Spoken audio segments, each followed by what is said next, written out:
Hello' friends, আপোনালোক সকলোকে মই মোৰ ইউটিউব চেনেল ৰিজন অফ ফেক্টছৰ আন এটা ভিডিঅ'লৈ স্বাগতম জনাইছোঁ। আজি মই আপোনালোকৰ মাজত লৈ আহিছোঁ কেইটামান ফেক্ট, যিকেইটা ফেক্টৰ হয়তো আপোনালোকৰ মনত এদিন নহয় এদিন প্ৰশ্ন উদয় কৰিছে। গতিকে বলক অলপো পলম নকৰি ভিডিঅ'টো আৰম্ভ কৰোঁ। ফেক্ট নম্বৰ 6, মহাকাশচাৰীসকলে তেওঁলোকৰ অভিযানত বগা আৰু কমলা ৰঙৰ কাপোৰযোৰে কিয় পিন্ধে? আচলতে ইয়াক বহুতো কাৰণত পৰিধান কৰা হয়।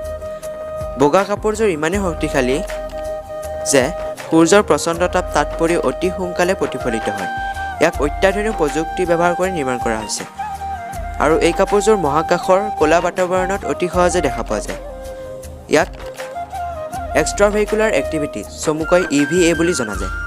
আনহাতে কমলা ৰঙৰ কাপোৰযোৰ মহাকাশচাৰীজনে সাগৰ পৃষ্ঠত লেণ্ডিং কৰোঁতে কিবা বিপদ হ'লে সোনকালে গম পাবলৈ পৰিধান কৰে। এই কাপোৰযোৰো অত্যাধিক উন্নতমানৰ প্ৰযুক্তি ব্যৱহাৰ কৰি নিৰ্মাণ কৰা হৈছে। ইয়াক এডভান্স ক্ৰিউ এস্কেপ ছুইট নামেৰে জনা যায়, চমুকৈ SCES। ফেক্ট নম্বৰ 5, মহাকাশচাৰীসকলে তেওঁলোকৰ দীৰ্ঘদিনীয়া অভিযানত কি খাই জীয়াই থাকে? তেওঁলোকে কেনেদৰে আৰু ক'ত শৌচ প্ৰস্ৰাৱ কৰে? মহাকাশচাৰীসকলে তেওঁলোকৰ দীৰ্ঘদিনীয়া অভিযানত বহু ধৰণৰ খাদ্য খায়, যেনে ফল মূল, বাদামজাতীয় ফল, চীনাবাদাম, চিকেন, মিচুৰি, কিছুমান ড্ৰিংকছ আদি খাই থাকে। আচলতে তেওঁলোকে মহাকাশযানতে শৌচ প্ৰস্ৰাৱ কৰে। তেওঁলোকে যিখিনি শৌচ প্ৰস্ৰাৱ কৰে সেইখিনি ৰিফাইন কৰি কিনে ব্যৱহাৰৰ উপযোগী কৰি তোলে আৰু যিখিনি অৱশিষ্ট ৰয় সেইখিনি তেওঁলোকে পেলাই দিয়ে। ফেক্ট নম্বৰ 4, মহাকাশচাৰীসকলে মহাকাশত ইজনে সিজনৰ লগত ভাৱৰ আদান প্ৰদান কেনেদৰে কৰে? আচলতে মহাকাশচাৰীসকলৰ যিযোৰ পোচাক থাকে, পোচাকত থকা হেলমেটটোত এটা ডিভাইচ থাকে যিয়ে মহাকাশচাৰীজনৰ ভইচটো সংগ্ৰহ কৰি বৈদ্যুতিক শব্দ তৰংগৰ সৃষ্টি কৰে আৰু আনজনলৈ পঠিয়াই দিয়ে।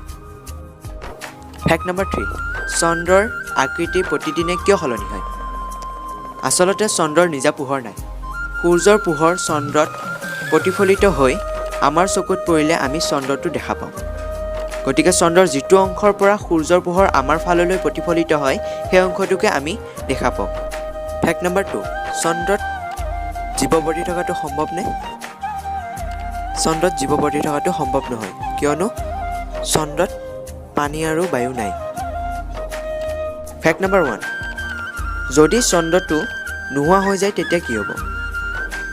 আমি জানো যে ভগৱানৰ সৃষ্টি সদায় মহান, কিয়নো যদি চন্দ্ৰটো নোহোৱা হৈ যায় সাগৰ পৃষ্ঠত জোৱাৰ ভাটা নহ'ব, পৃথিৱীৰ ঘূৰ্ণন গতি বাঢ়িব, যাৰ ফলত এদিনত 24 ঘণ্টাৰ পৰিৱৰ্তে 7-8 ঘণ্টা হ'ব। চন্দ্ৰটো নোহোৱা হ'লে সূৰ্যৰ পোহৰ পোনপটীয়াকৈ পৃথিৱীত পৰাৰ বাবে বৰফ গলি বানপানীৰ সৃষ্টি হ'ব, যাৰ ফলত জীৱ বৰ্তি থকাটো অসম্ভৱ হৈ পৰিব, অৰ্থাৎ পৃথিৱী ধ্বংস হৈ যাব। অৱশেষত ভিডিঅ'টো ভাল পালে লাইক, কমেণ্ট, শ্বেয়াৰ আৰু লগতে অনাগত দিনবোৰত এনেকুৱা ভিডিঅ' পাই থাকিবলৈ চেনেলটো ছাবস্ক্ৰাইব কৰিবলৈ নাপাহৰিব। ধন্যবাদ।